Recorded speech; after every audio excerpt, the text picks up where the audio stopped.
we finished 5th, any other year that probably would have been. And if we did, maybe last year we wouldn't have bought 3 teenagers. We might have, but I still don't think we would have spent. It's not the transfer fee, the wages to really attract. I mean, when was the last time Tottenham really signed somebody who you go, wow? Yeah. And they did. Gaza.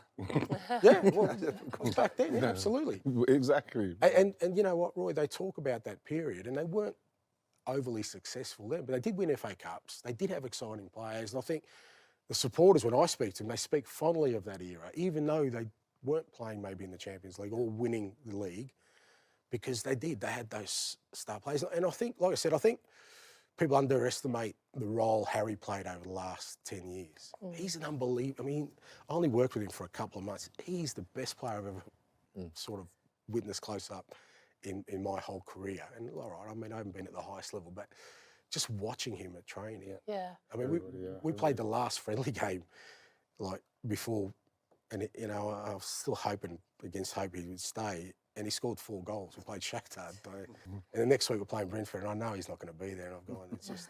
So that masked, I think, a lot of things. But it's not like Harry leaves and then you go sign Erling Haaland. That doesn't happen. And we were talking before, and you're talking about sort of the board's ambition and wages and different things. But we're going back, our own experience of football, probably going back 40 years to when Spurs were probably last successful in the early 80s, UEFA Cup and FA Cups.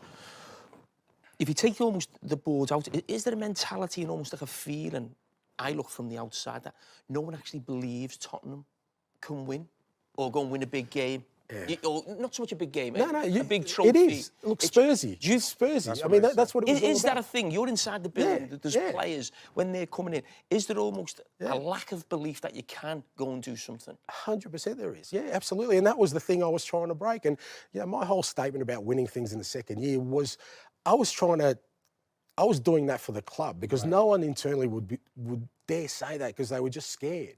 They've been close a few times, and, oh, no, if we get there, even... I remember the day of the Europa final, and by that stage, the players were brilliant, you know, and I knew we'd win that day, you know. I was just convinced that the path we'd taken, and everyone in the sort of hotel was really calm. And I remember it was one of the few times, actually, Daniel came in and we had a coffee in the morning, and he said, everyone's really relaxed.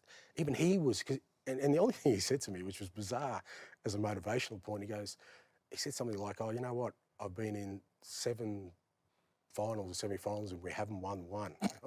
That's a good thing. Go on.